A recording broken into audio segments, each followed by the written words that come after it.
Saudara dan saudariku, Shalom. Selamat berjumpa kembali dengan saya di channel ini. Kali ini saya mau berbicara tentang satu tema yang menarik, yaitu alasan orang Katolik mengaku dosa kepada seorang imam.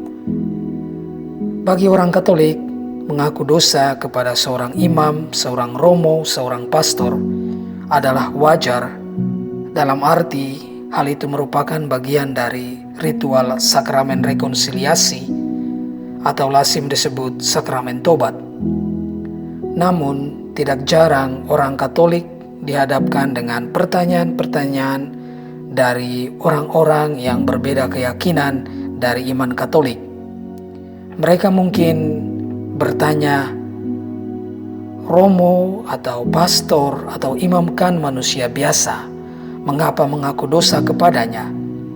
Atau mungkin mereka bertanya, mengapa orang Katolik tidak langsung mengaku dosa kepada Allah? Mungkin yang lebih ekstrim lagi bertanya begini, bukankah romo atau pastor atau imam juga manusia biasa yang juga pernah berbuat dosa? Mengapa orang berdosa mengaku dosa kepada orang berdosa? Mendengar pernyataan-pernyataan seperti itu, kalau kita orang Katolik tidak tahu akan jawabannya, mungkin kita akan kebingungan atau kita juga bisa terpancing emosi. Jadi pada kesempatan ini, pada saat yang baik ini, saya akan memberikan jawaban yang rasional, yang masuk akal mengenai pertanyaan-pertanyaan semacam itu melalui beberapa alasan. Saya katakan 5 alasan. Ada 5 alasan mengapa sampai orang Katolik mengaku dosa pada seorang imam, seorang pastor, atau seorang romo. Mari kita mendengarnya bersama. Yang pertama, dasar kitab suci. Jika orang yang bertanya itu tahu tentang kitab suci, maka perlu dicerahi dengan beberapa penjelasan ayat kitab suci sebagai berikut.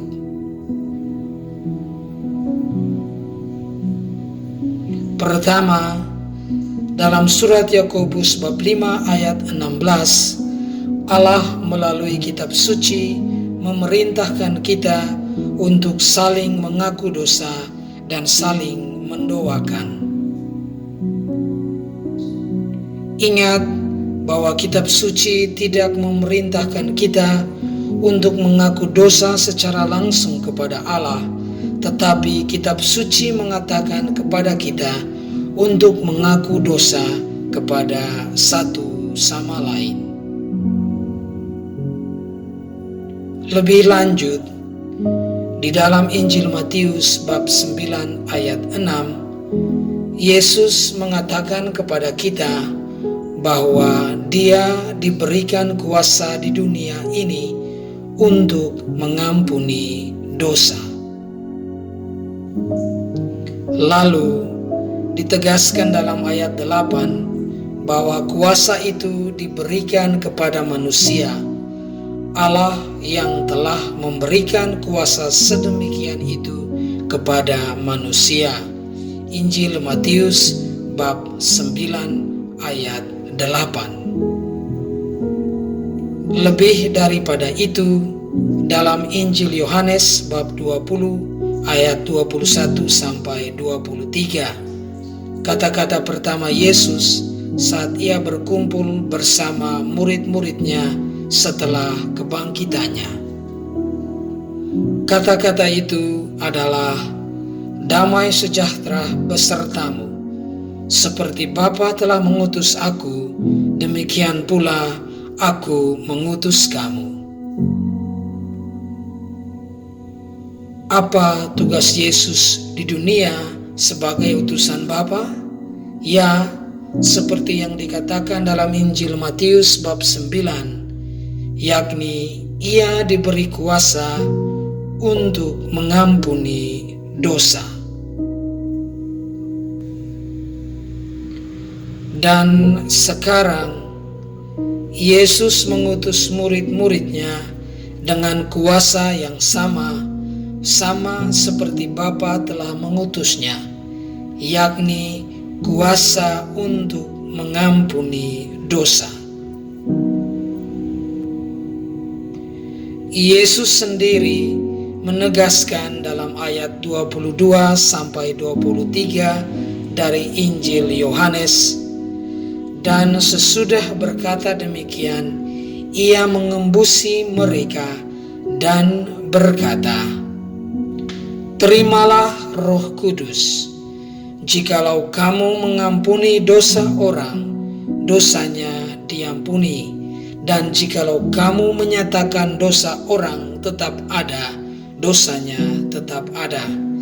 Injil Yohanes bab 20 ayat 22-23. Yang kedua, seorang imam bertindak sebagai in persona Christi. Dalam agama Katolik ada berbagai macam nama yang berbeda-beda terhadap sakramen ini, yakni sakramen pengakuan dosa, sakramen tobat, sakramen rekonsiliasi, di mana dari semua nama tersebut tetap saja seorang Katolik mengaku dosanya kepada seorang imam Katolik.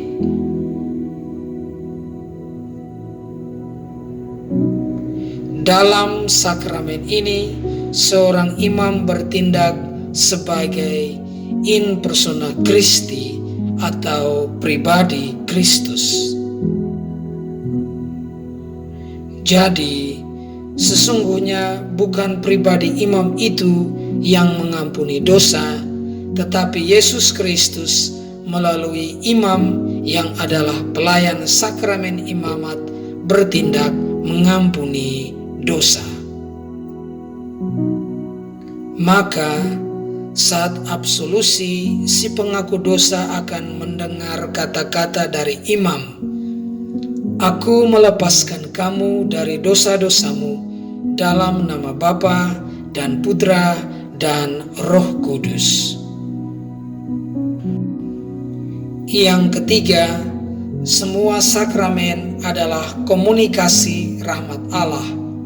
Memang orang Katolik perlu mengakui bahwa tidak semua imam itu suci.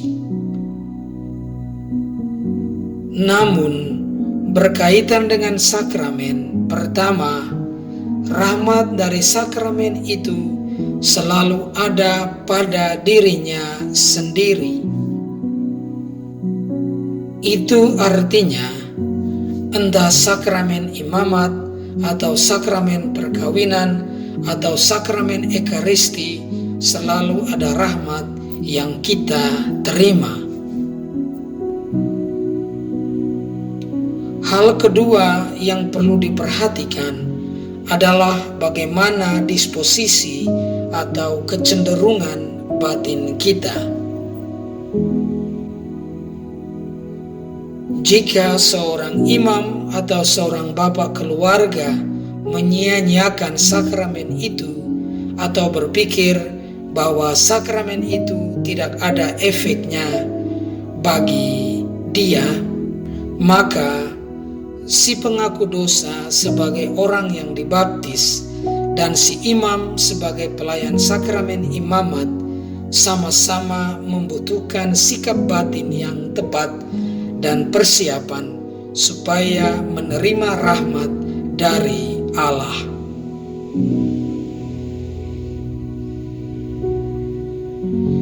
Rahmat yang diterima melalui sakramen tobat, yakni kita disembuhkan oleh Yesus, disatukan kembali dengan komunitas gereja, dikuatkan, dan tentu saja diampuni dosa-dosa kita. Yang keempat, tindakan kerendahan hati. Setiap dosa, entah pribadi maupun sosial, merupakan pelanggaran terhadap hukum Allah. Seperti Adam dan Hawa dipenuhi dengan kesombongan melalui kesadaran dan kebebasan mereka, kita memutuskan apa yang terbaik bagi kita daripada membiarkan Allah memutuskan bagi kita. Secara klasik, dosa didefinisikan sebagai melanggar perintah Tuhan dengan sengaja dan memilih hal-hal yang rendah. Karena semua dosa pada akhirnya melibatkan kesombongan, sakramen penebusan dosa adalah tindakan kerendahan hati sejati yang melawan serangan kebanggaan dan kesombongan itu.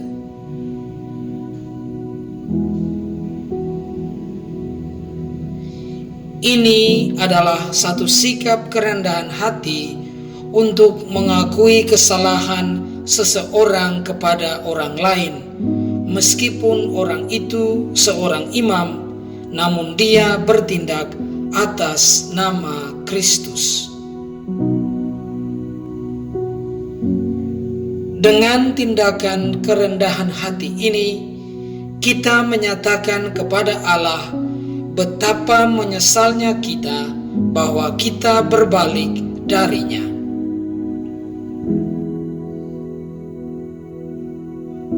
Yang kelima, rekonsiliasi. Dosa tidak hanya memisahkan kita dari Tuhan, tetapi juga mengganggu hubungan kita dalam tubuh mistik gereja. Dosa memutuskan kita dari hubungan itu. Oleh karena itu, sakramen rekonsiliasi tidak hanya memulihkan hubungan kita dengan Tuhan, tetapi juga mengembalikan kita kepada gereja. Lebih lagi, ibarat tubuh Kristus, jika satu anggota tubuh sakit, maka semua bagian tubuh sakit. Maka dengan pengakuan dosa, kita disembuhkan dan semua anggota tubuh pun sehat serta bersuka cita bersama.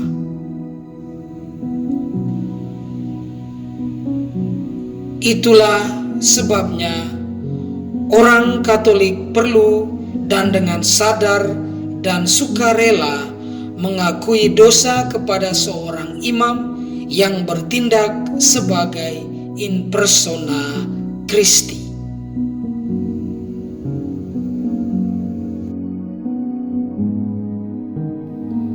Saudara dan saudariku, itulah alasan-alasan mengapa sampai orang Katolik mengaku dosa pada seorang imam. Semoga penjelasan ini bermanfaat bagi kita semua, dan semoga Tuhan senantiasa memberkati, melindungi kita, dan membimbing kita kepada kebahagiaan dalam nama Bapa dan Putra dan Roh Kudus. Amin. Sekian dan terima kasih.